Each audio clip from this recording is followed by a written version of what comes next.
La baguette qui respire.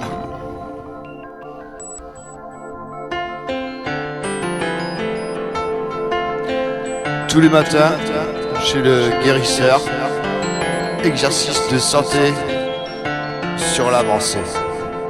Pas de technologie ni d'ordinateur, respiration profonde, mouvement d'échauffement. À l'entrée, entre yogi et méditation, c'était un vrai professeur. Chaque matin, relevé de la température extérieure, constatation du temps, puis descente dans la cave pour aller chercher le charbon pour réchauffer les aliments.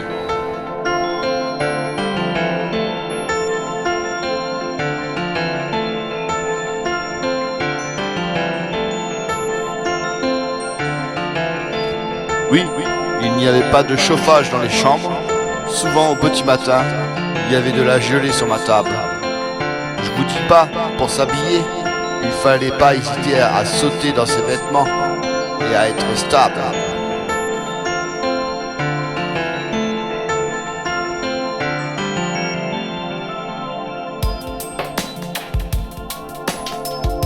Ne soyons pas modestes, S'écriait le guérisseur. gamin. Il te faut de l'énergie pour aller pêcher le jardin.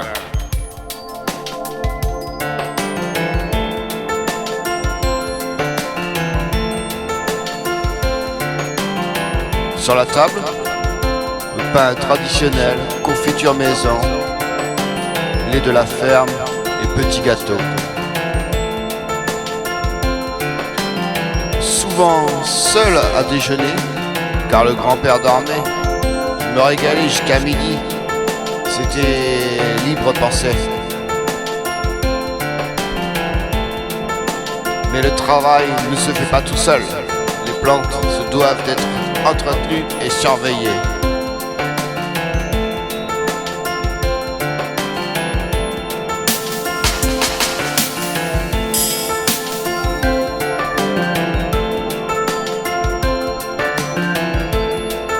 Le grand-père avait l'œil, si c'était fait ou pas, parcourant le jardin entre désherbage et pêchage, pas à pas.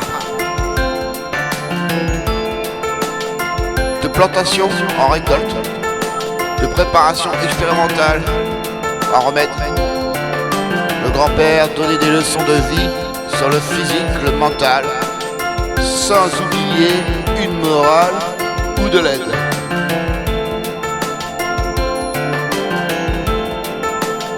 Dans le jardin, entre préparation mécanique ou problème de dorifort, la journée était longue et rythmée par le soleil.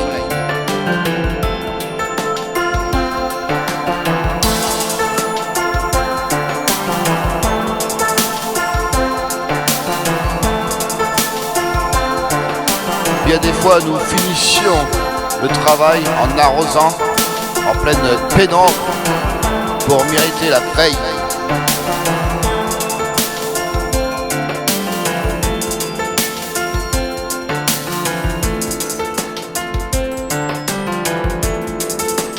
C'était souvent le soir que les secrets nous étaient enseignés. Enfin, pour ceux qui étaient intéressés. Parfois, ils nous sortaient une machine inconnue ou bien un livre sur un sujet. Bien des fois, j'étais émerveillé par le savoir. Mes yeux, tels des étoiles, regardaient le grand-père nous mettre en garde. C'était un livre ouvert.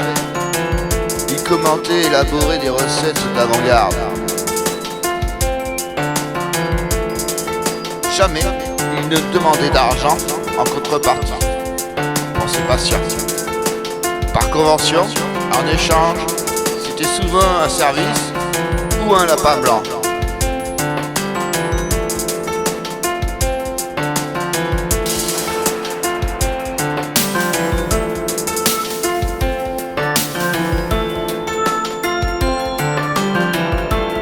Internet n'existait pas, et pourtant la connaissance tombait du ciel.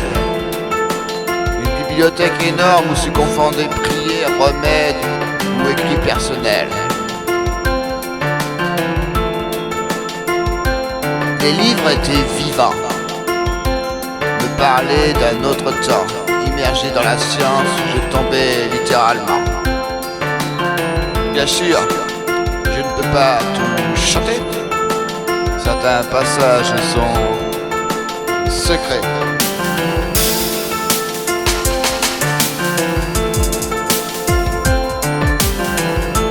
Dans le jardin du savoir, le temps s'écoulait. Le guérisseur, sage à l'horizon, regardait. Les secrets de la terre, il les avait appris. Et sous le ciel changeant, il les avait nourris.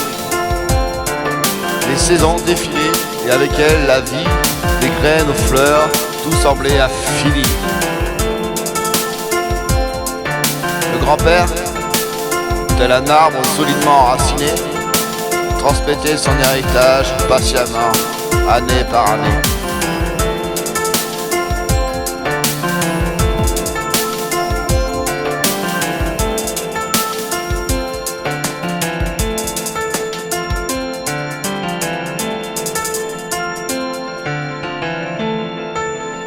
Un jour, le guérisseur m'a pris par la main.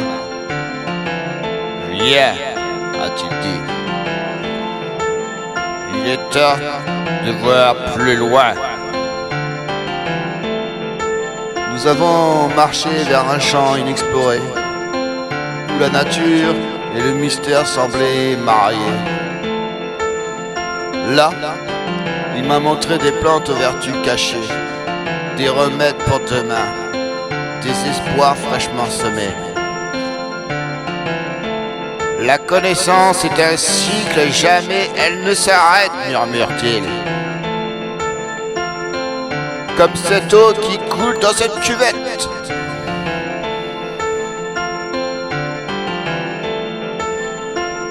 Et alors que le crépuscule enveloppait le ciel, le guérisseur me confia un dernier rituel.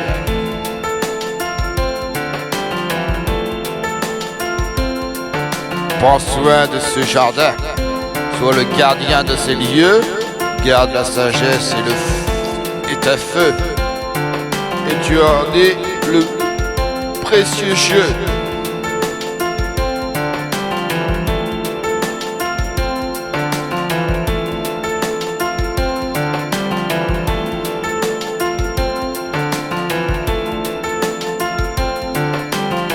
Le lendemain,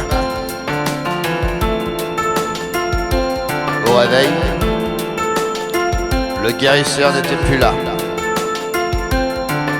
Seul restait le jardin et la douce voix d'autrefois. J'ai compris que c'était à moi de poursuivre le chemin, de partager le savoir, de tenir dans mes mains le destin. Ainsi le cycle continue, la transmission ne s'achève pas. Le guérisseur vit en moi et à travers moi, il parlera. Les livres, les plantes et les étoiles sont toutes liées. Et dans le jardin du guérisseur, un nouveau jour est né. Mémoire à toi, grand-père.